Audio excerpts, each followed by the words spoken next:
Bye bye. Oh, that's true, Laddu. Hello, that's true, Laddu. तो अंकित क्या हुआ?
ये मारुत ना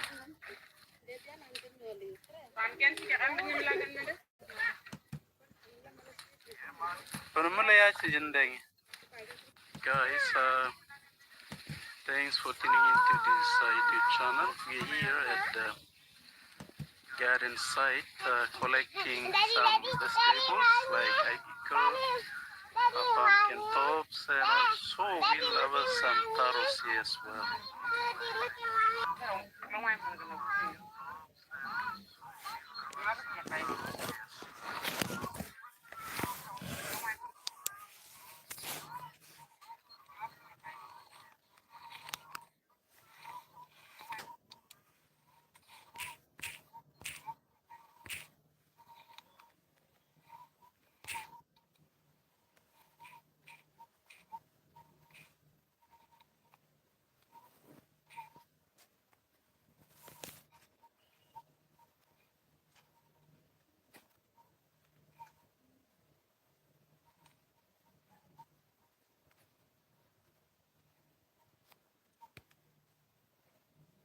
You're probably wondering what I'm doing right now.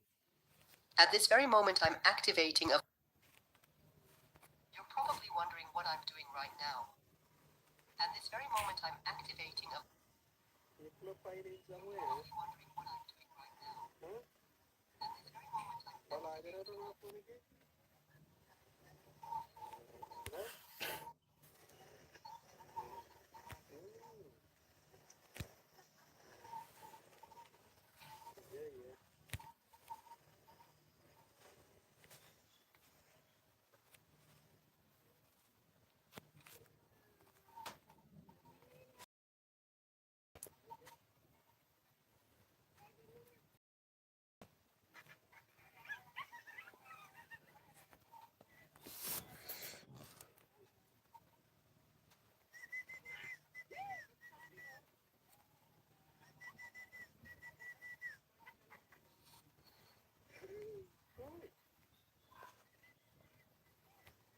Grievance belum ilotete.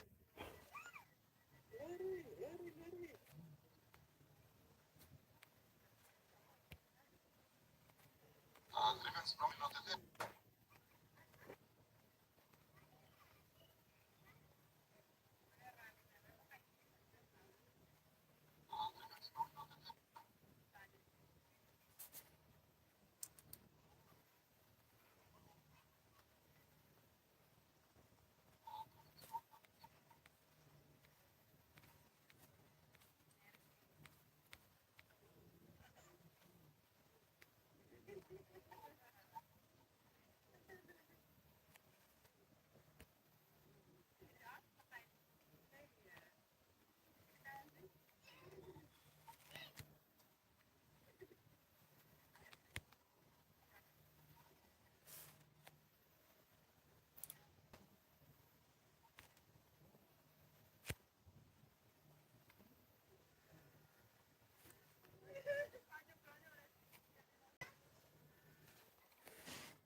They must connect not just to People's Reform Party, but to their country, to their government, almost own it and something.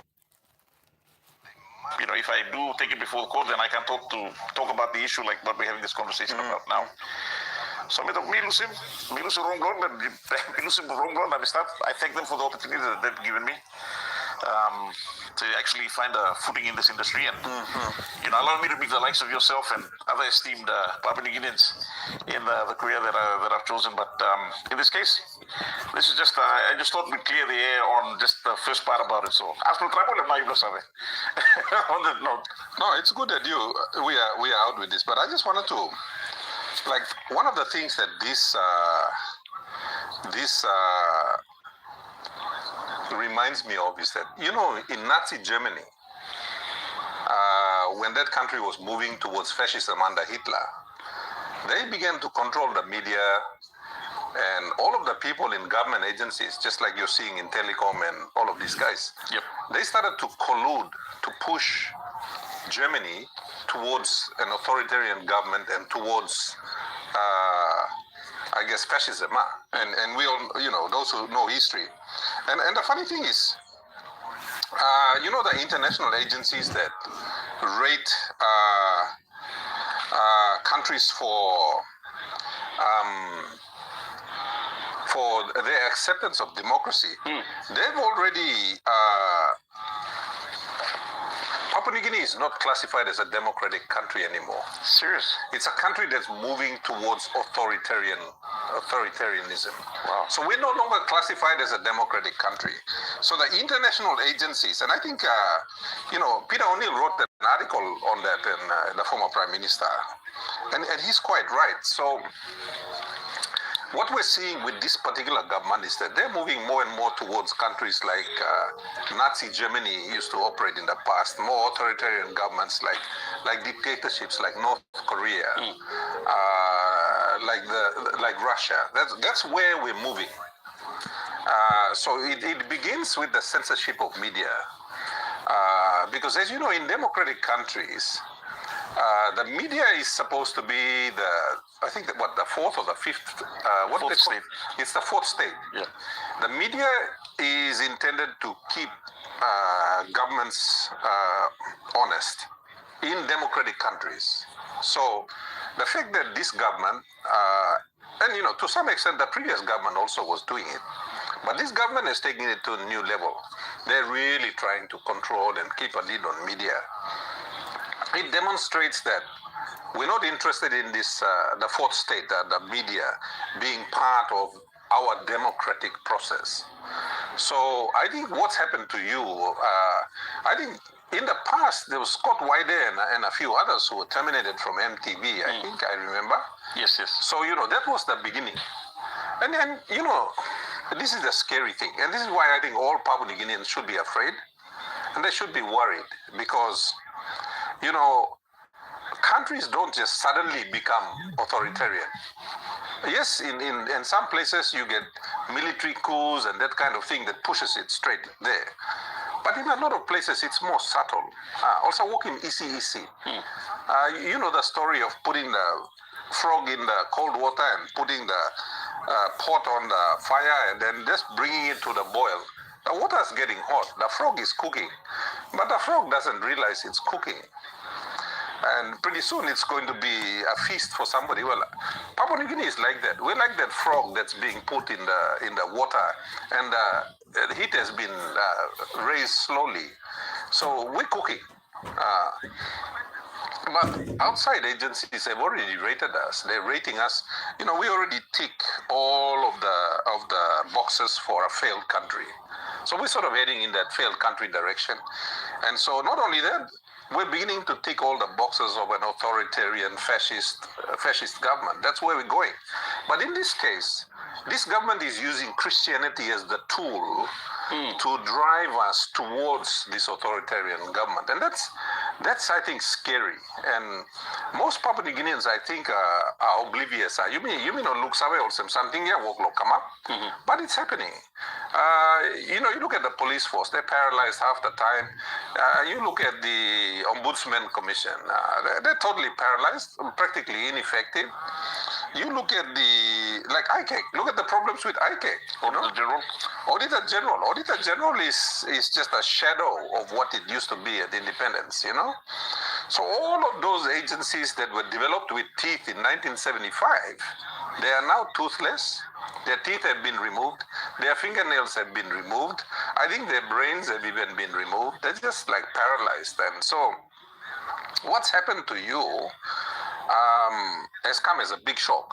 But I think it's an indication that all of those people that are behind this authoritarian government, they are now becoming more and more emboldened. They all seem strong now. Yeah. So it starts with you. Tomorrow it could be somebody else. Pretty soon it could be all of us. All of us could be behind bars. I mean, look at some of the laws that have been passed. There are laws that legitimize an authoritarian regime. That's basically what it is. So, we were both surprised because there was nothing unusual about that particular interview compared to the hundreds of other interviews that we've done. And one kind does all.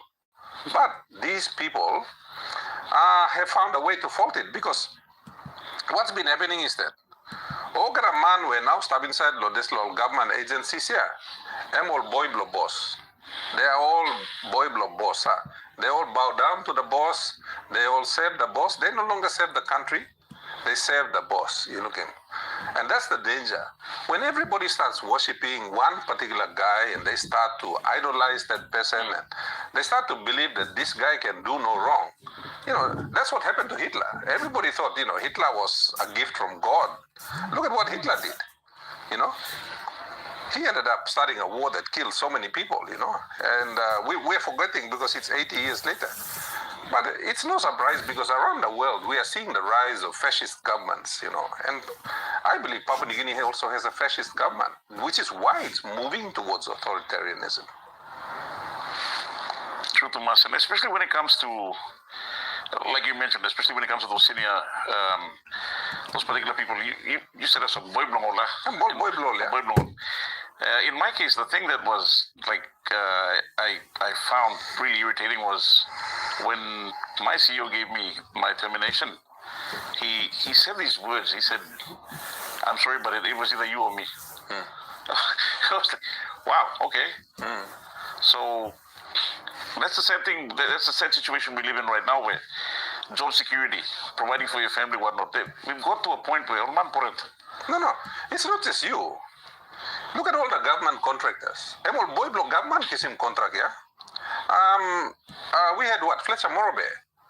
Yes. An iconic company. Fletcher Morobe, Boyblo Wambla man. They were nobody's boy. They were just an independent company. They've been building Papua New Guinea since before 1975, you think, all just walk, come. But because they were not all no Boyblo government, they never got any contracts. All the Chinese contractors that are operating in PNG now, all Boyblo government. All the other private contractors that are picking up Connect PNG contracts or one kind or Narpla contract, yeah. All the Boyblo government as well.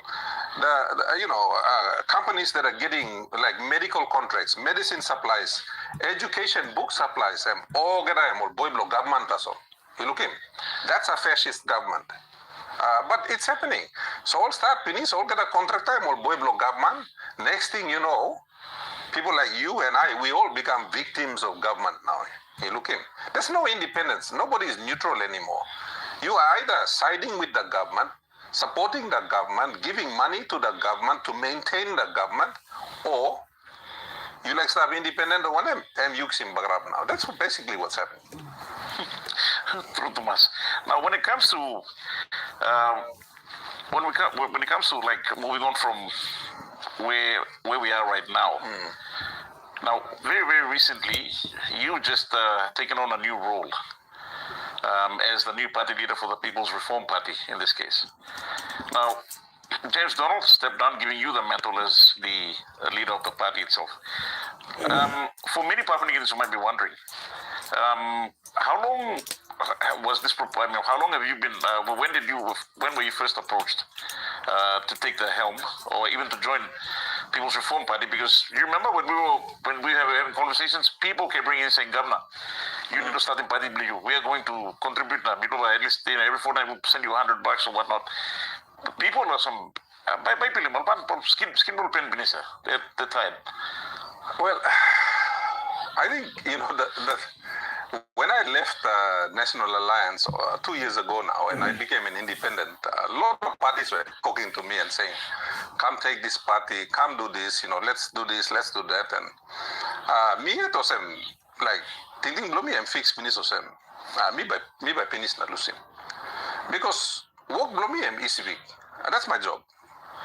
I don't have the only work I do at the national level is with the Gender Equity and Women's Empowerment Committee, where I'm deputy chair, which is to do with sorcery-related violence against women, empowering women. So that's something that's been close to my heart. So that's the work me got, national work. The other national work I had was with the elections committee. So one time, this special committee law elections, I finished the job, you think, Emma. So on national level, Alan Bed no got work. My only job is to be in parliament and to raise issues, na kind of thing. But I am not responsible for police. I am not responsible for power. I am not responsible for the economy. I'm not responsible for anything at the national level. You think, Emma? So work Blomilo place, I'm start law finish now. The biggest job I wanted to do, because You say, me start lo place na, me looking most people lo civic. The thing that we lack, me blame no sort lo kai kai. Me blame no, but I think me blame short long money. Our people were short of cash. So I really wanted to solve that problem. On top of, things like education, health, infrastructure, on top of all of those, there was an additional thing, and that was cash. So me like fix it this la. And I knew that when I started, it would be fixed. Obviously now that problem is fixed. So to me, I thought, no had more work me. And start na mingi one. I mean, what am I gonna hang around for? I'm a practical person. I'm a very pragmatic person. So I was thinking of finishing na going.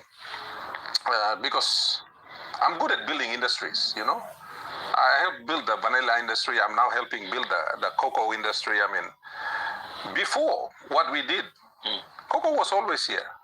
No advance at BC planim cacao. Now, Western Province planim cacao, Gulf Province planim cacao, Central Province planim cacao, Millen Bay planim. They had some cocoa, but they didn't have industries. Everybody's planting now. Highlands provinces are planting cocoa. You think, So, even I'm reading, Manus people are now interested in planting cocoa. So, the cocoa board guys came to me and said, look, thank you, Governor. Suppose you have not been making this, suppose Civic not been making, the rest of the country wouldn't be interested. So, I'm really pleased that what we've done, and it's affecting other people. So, it's something very positive. That's why time old man come asking me a political party. I'm like, what am I going to do with a political party? I mean, it has no real purpose for me. Someone like me want them strong thing me strong lo good governance me strong in police force strong in other agencies lo accountability, me like strong in I've complained many times about the Auditor General's office. I want them to come to ECP. Me complain plenty time lo ombudsman, me complain plenty time lo police Ogada this law oversight mechanisms here. No man interested lo fix him all. You look him. So I think plenty of member of parliament too also say, Alan Bed no good man. I'm one of those people that I'm not a government guy, but I study government. I've studied government for 25 years, which is why I understand government better than most members of parliament. I didn't go to school for it, but I read about it. I try to understand the relationship between, say, government and business, and the distinction between the two. So I've been reading on government for 25 years. Now. So me looking was a work blow me look government and finish. Level blow me and finish. I can't do anymore, So I really wanted to go. So Planty Line approached me now. James, Honorable James Donald. Since his election, he's been close to me. Because I'm find out the same me ex-octedi, me work lo hapna, me big lo hapna. So he said, you can't blame me Papua New Guinea. You find out the same man and come to place you go pass for them. So James Donald has always been close to me, and when Maso came along, and I mean there were other political parties that approached me, even on party Blumibla yet lo Sipik na Momase na a few other parties, and respectfully minna call him name lol.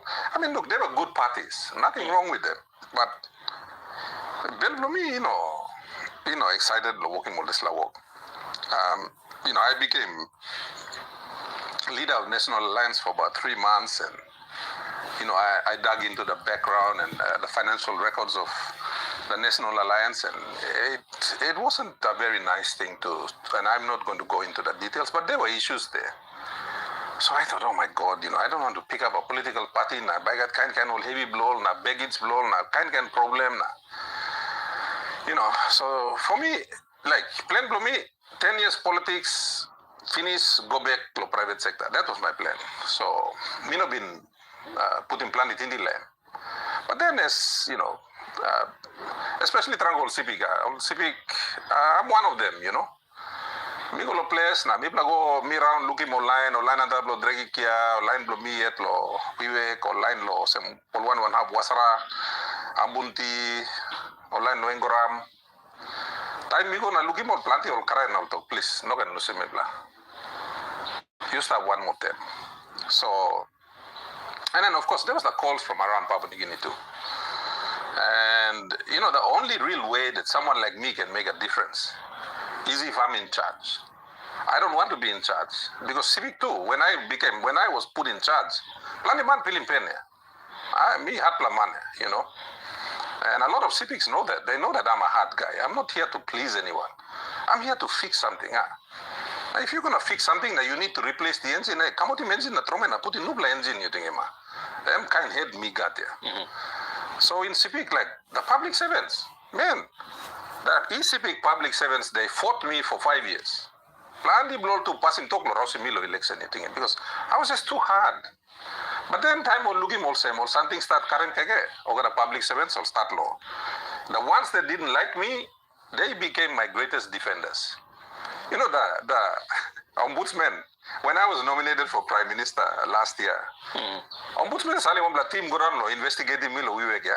All public servants like Paitimol, ombudsman line ya. So I got a phone call from the provincial administrator. He said, Governor, you make a really problem. I mean, the one problem. And all public servants like Paitimol, ombudsman line. Hey, no can Paitimol. Me to also I'm to come investigating you. I said, look, whatever they want, give it to them. No one laman fight one lamana. Just don't do it. So me smiled because I thought, hey, I'm all public servants are Birua Lumia. They are now defending me. You think, so I'm like that. I'm like that. You know, if I'm convinced that there's a certain way to do something, me make it. You think, and nothing will stop me. Me make it. But you know, in order to do the things I've done in CIPIC, I needed the permission of the CIPIC people. Now you know, me blow CIPIC, me blow hot lamania. You know, me blow also you blow highlights too. You think about me blow strong light line. So you know, to be able to gain the trust of the CIPIC people is not an easy thing. It's not an easy thing, but you know, I'm very privileged that they gave me their trust to do something, and I'm doing my best. Me yet look sorry me. What I found out is that I can fix everything that's my responsibility. Things that are national government responsibility, I can't fix them. I'm hard me fixing me because I'm work blonar laman. Responsibility blonar laman. So everything that's failing in my province, everything that's failing in every other province, they are all national government responsibilities. Power is failing, and work laws at national government. Water is failing, and work laws at national government. Law and order is failing, and work laws at national government. You look at everything. Our main highways, like the highway between Ley and Medeng is collapsed. Plenty have, there's a national highway and collapse. Work laws at national government. So everything you look at, the defense force is struggling and work blows at national government. So the national government is failing in all of its responsibilities. It's failing, all right? Now, who's getting the blame? Ordinary members of parliament are getting the blame. Provincial public servants are getting the blame.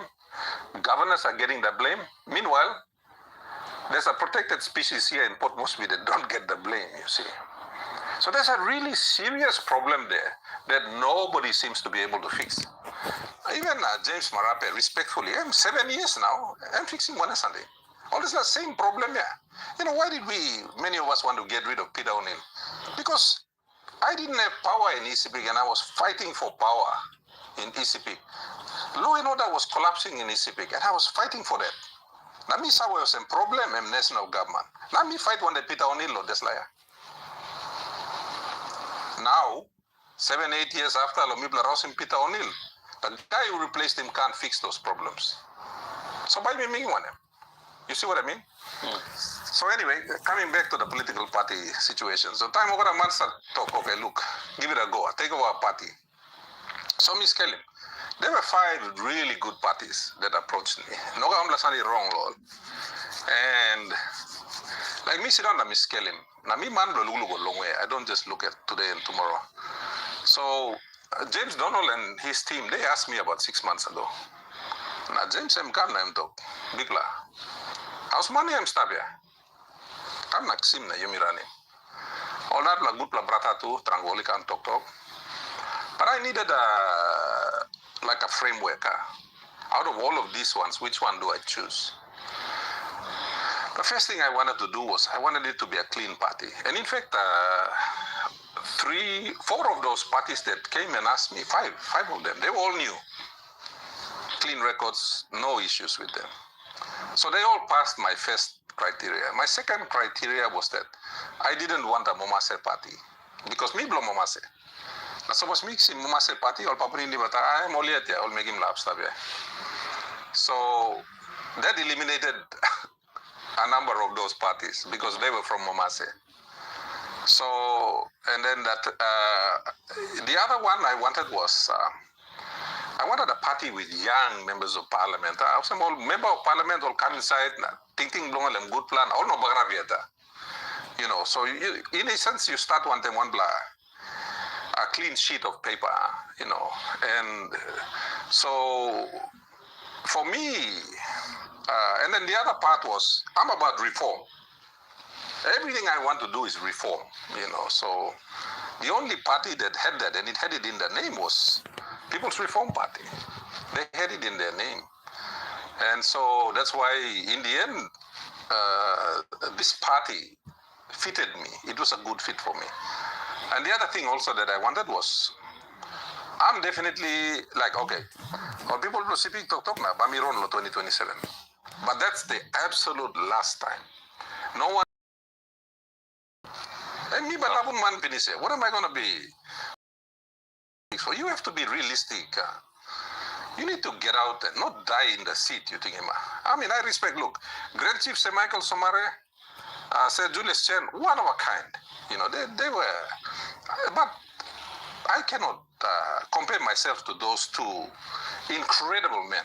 You know, like, all stuff law, category blow lieta, I'm all papaya. People are all Pangal Paiwood or PBR now, you think, you cannot compare yourself to those two gentlemen. And I don't even pretend to. And I know that, you know, for me, I have to come in, do a job, finish the job, now go. Give space to Nalaman. But, you know, that's the way I operate. This is the way I've been trained. You know, I'm trained by BHP to be a mining executive. That's my training. My training is you ready Narlaman, okay, maniac simples you go. That's my training. And so I'm just sticking to what I know. So with People's Reform Party, you've got two smart, young members of parliament already there. Both of them are humble also, strong plaman. I mean, these two are in opposition. I'm not pretty one plaman na style opposition. Opposition also talk, you style hell. Because government by cutting funding below you know, people hate you, you know, they dislike you because you're in opposition. Nobody wants to be in opposition. No, plenty member also prete. All government because all the kekes talab. But look at James Donald and you look at Hewabi Maso. 2 plus Tromlaman, 2 plus Taplo. James Donald has been in opposition since he first got elected. He's never been in government. So those were the attractive qualities they had. Because me, Sabe also, if PRP goes to the elections, the chances of us getting enough seats to form government are very slim. So most likely we'll come in with maybe 12, 15 seats, if we're lucky. Now, one day, there's like a number, I'm hardly government, I'm go back to opposition. So the chances of this party going back to opposition is very, very high. It's like 90%, 95% chance we'll be back in opposition after 2027. So I wanted that. That's why People's Reform Party all fit in me. Because these guys are not afraid to be in opposition. I like that. I like the little guy where I'm not pretty one man, I'm back here upside in fighter, hitting him. And you know, People's Reform Party is like that. You know, it's got a bunch of fighters in there. And, I like that attitude. So after all of that, People's Reform Party stuff. And when I do move out, I'm succession planning, I'm stopping this. There are young leaders there who awesome. All by, you know, they'll be able to pick up a few things from me. They've got their own characters there now. But they'll be able to pick it up and carry it on. And that's what I want. I want an institution that's going to continue to go after I leave. I don't want an institution that's going to collapse when I leave. You think, so this is where People's Reform Party gives me the best opportunity to build something with that group, so that when I go, there's something I must not build. So I mean, it's a long way of explaining it, but you know, I hope that that answers the question. Totally appreciate that. Also, with the People's Reform Party, I think there's certain core values that were highlighted in the announcement that took place on Sunday in itself. Many of them, I think, it reflects our five national goal directive principles come look at that. But for the benefit of our viewers, look at me in case almost what are the core values that kind of attracted you to this party itself? If you could just briefly go through them again. Well, like I said, the first thing is reform. The second thing is like, they wanted equity and equality. And I think that's something that's been missing in Papua New Guinea for a long, long time. There's no, like for example, in Papua New Guinea, there are 6 or 7 provinces that are very rich, richer than all the others.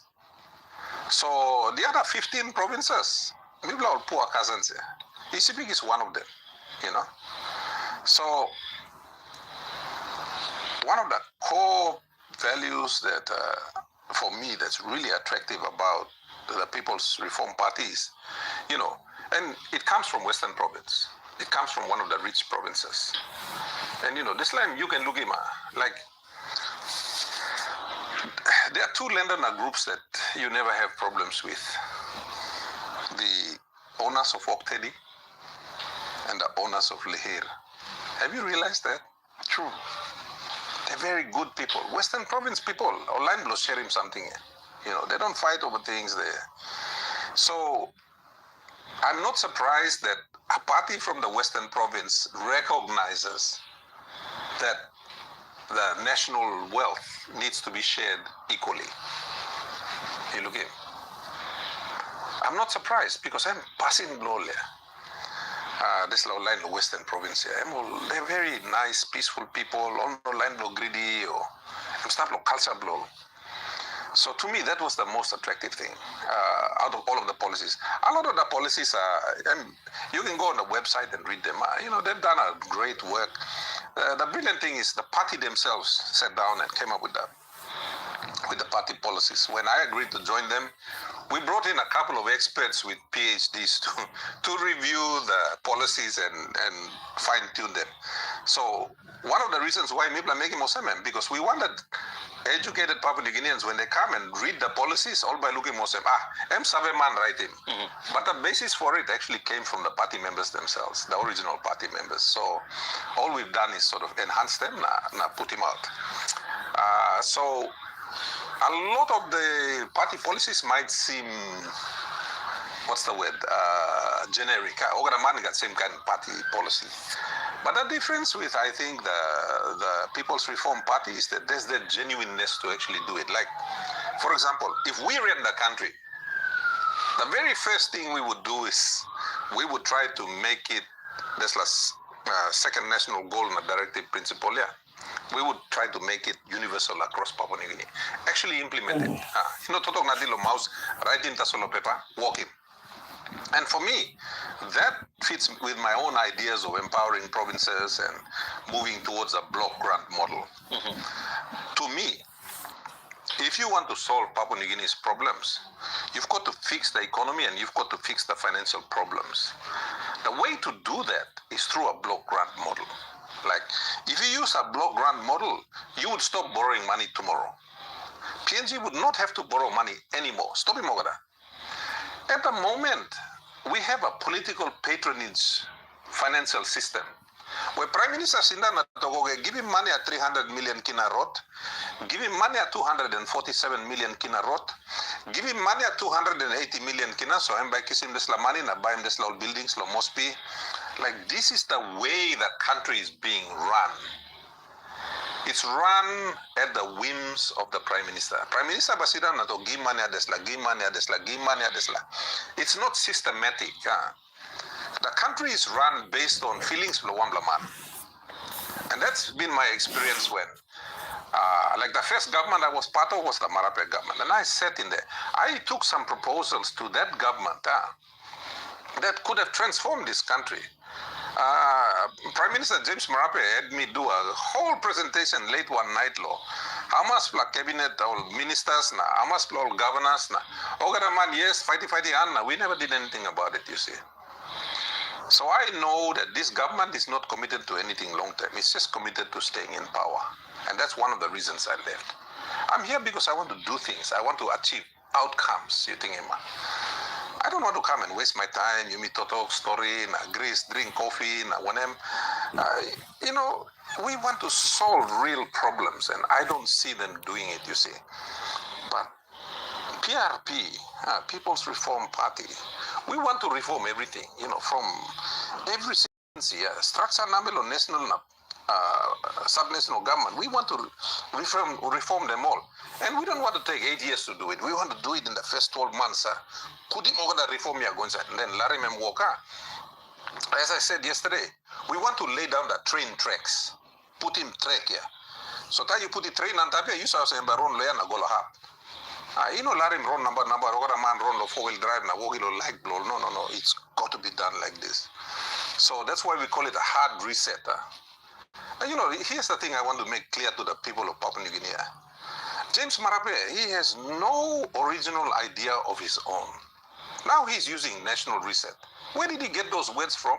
He got it from me. Ilugima. I'm using this law, Toktoka, take back PNG. He got that from Gary Jufa. Sadly, the man has no original ideas on how to solve the country's problems. I mean, does he even know what take back PNG means?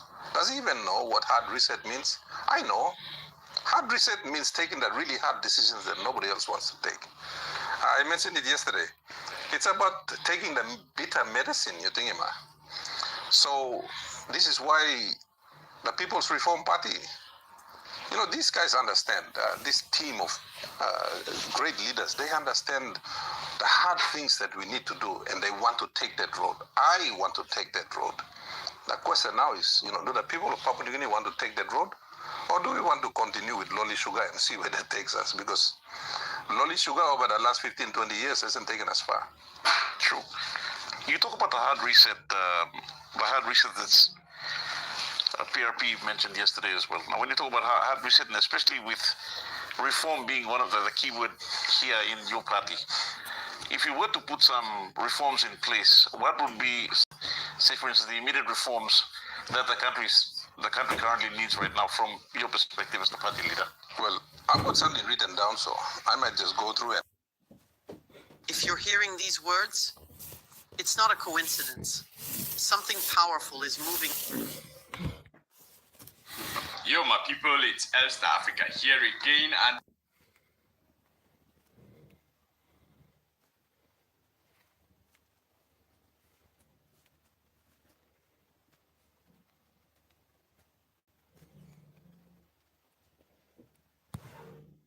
Country is being run.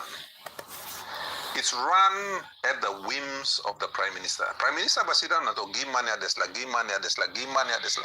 It's not systematic. The country is run based on feelings of one man. And that's been my experience when, like the first government I was part of was the Marape government. And I sat in there.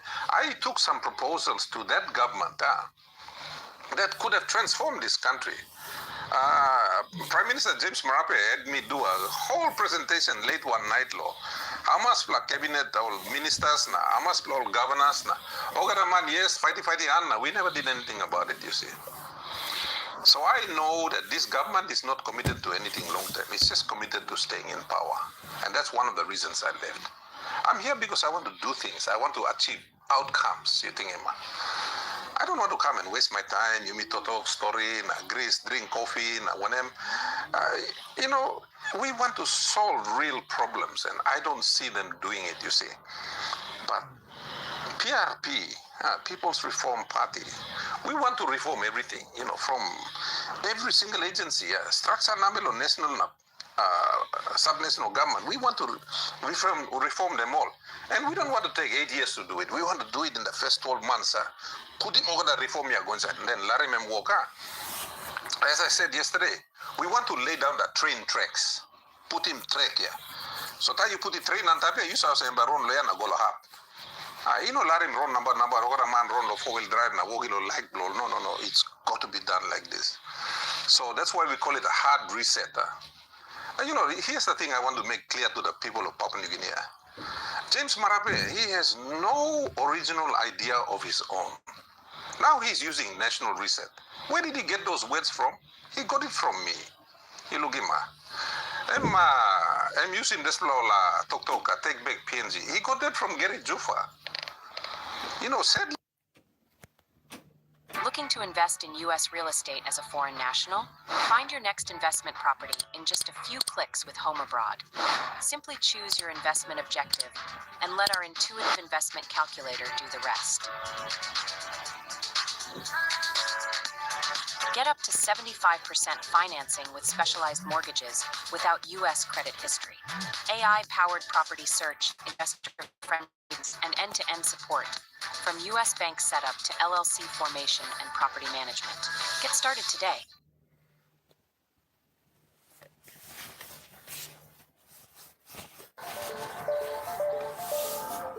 Harmony Energy develops, owns and operates large-scale energy storage, wind and solar farms. We're more than just developers. Our strong track record of sustainability, collaboration, safety and innovation is built on a team with a wealth of experience. It's our responsibility to channel our expertise and passion into accelerating the transition to a more sustainable energy system. Energy storage will support that transition. Our focus on energy storage ensures we manage the potential of wind and solar.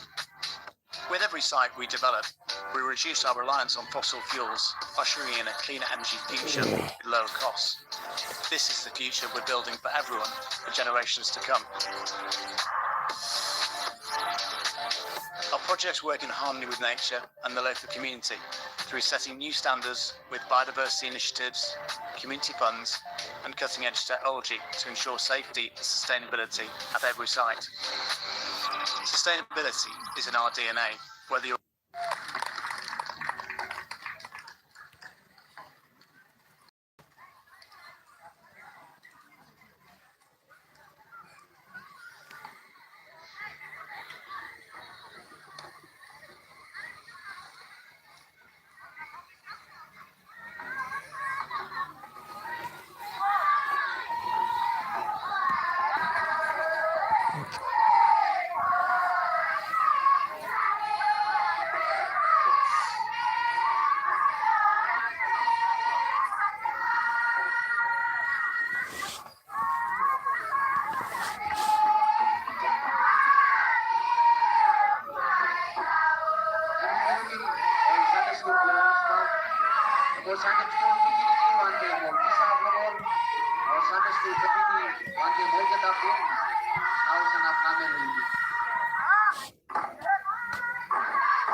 owners. If you want to sell your house in 30 days or less, then listen up, because we want to buy your house from you, as is, no matter what condition it's in. On top of that, we will cover your monthly rent, mortgage, and any moving expenses that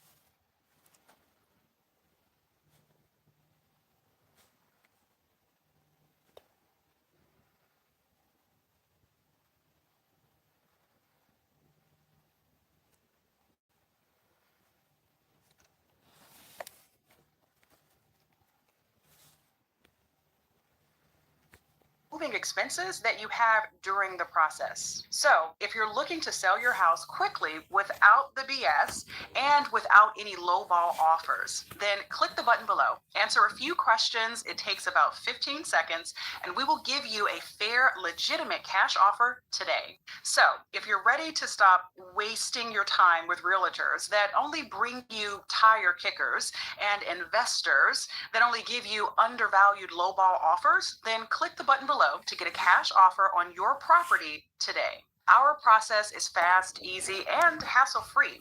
Simply click the button, answer a few questions, and receive a fair cash offer for your home. Thank you, and we look forward to speaking with you soon.